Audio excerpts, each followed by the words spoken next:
Robbie didn't say anything to me. He just leaned over and started untying his shoes. When I had both pairs in my hands, I opened the front car door, leaned outside the car, and put the shoes right next to the door. I hoped I was doing the right thing. We had to have water, but we also had to have shoes to walk in the desert. Still, I couldn't exactly imagine anyone stealing our Nike Airs in the middle of nowhere, and they weren't food, so I don't think any animal might want them. I hoped all my guesses were right. It rained hard for about another 15 minutes, and then the rain trickled to a drizzle and stopped. It was actually no darker than when the rain had begun. I guessed that now we were seeing the regular sunset instead of the storm clouds. Robbie and I were both sitting in the front seat, and Robbie looked at me. You know, I was supposed to pitch in tonight's game. Sorry.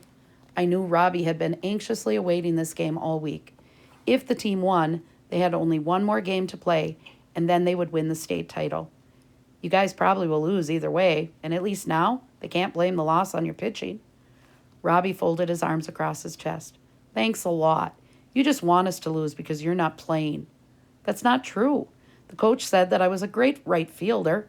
He just decided to let Tommy Simon play in All-Stars instead of me because he had a better batting average. It doesn't matter who plays right field. No one hits there. Oh, yeah? I said. Just because you can't hit in that direction doesn't mean a good batter doesn't hit deep into right.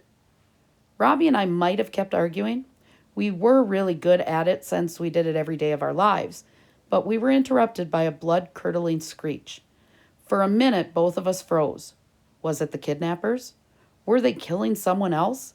Was it some animal attacking? The shriek sounded again, and this time it sounded as if it were even closer. Robbie grabbed my arm and clung to it. I looked at the doors to make sure they were locked, and I realized that I had left the door by the shoes unlocked. With Robbie still attached to my arm, I leaned over and pressed the lock. Maybe we should get down on the floor, I whispered. Robbie nodded, but he didn't move.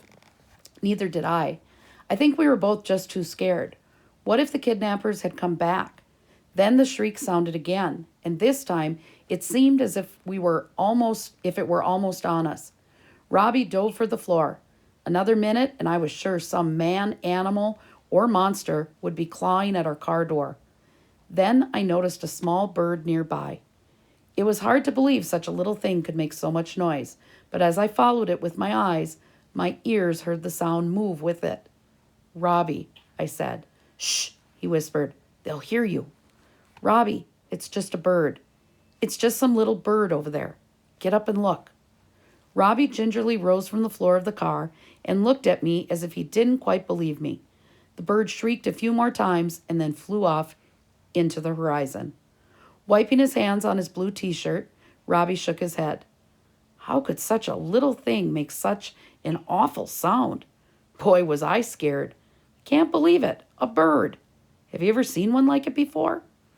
I shook my head no and said that maybe it only came in the desert. Robbie and I sat silently and we began to hear more strange noises. I guess the animals were too hot to come out during the day, but they were starting to be heard now that it was night.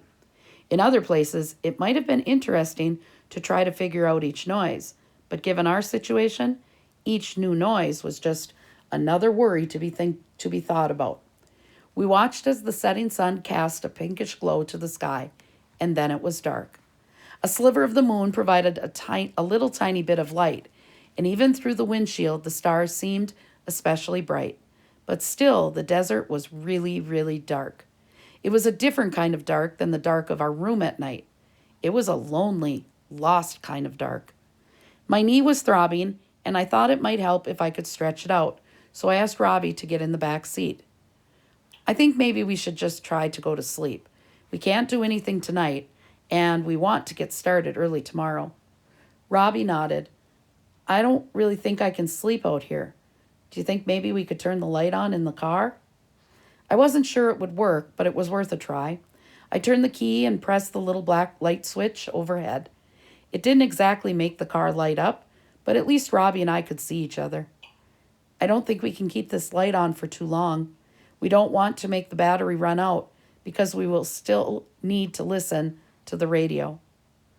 Maybe we could turn the radio on for just a little while right now?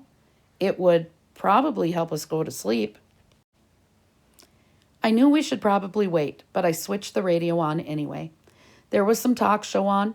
People were invited to call in and describe their worst day. The first caller was talking about her cat being unable to get out of a tree and her having to call the fire department. Boy, I said, can you imagine if we could call in? I pretended to hold a phone to my ear.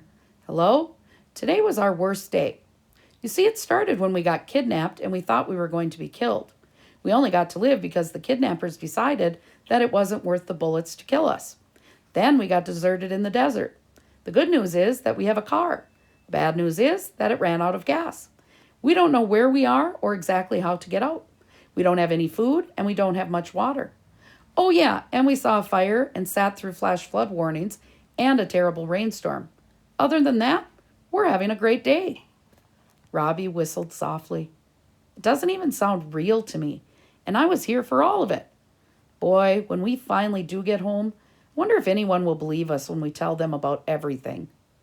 The stupid talk show rambled on. Some woman was talking about denting her husband's new car. I snapped off the radio. Dumb people. I heard Robbie's stomach grumble, and I felt my own hunger pains.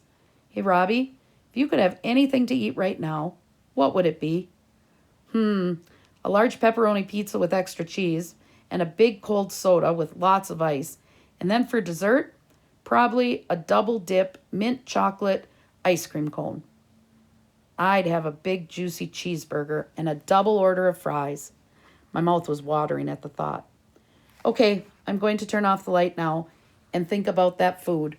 Picture us eating tomorrow night, and maybe if we do, we can both go to sleep. I'm never going to be able to sleep out here.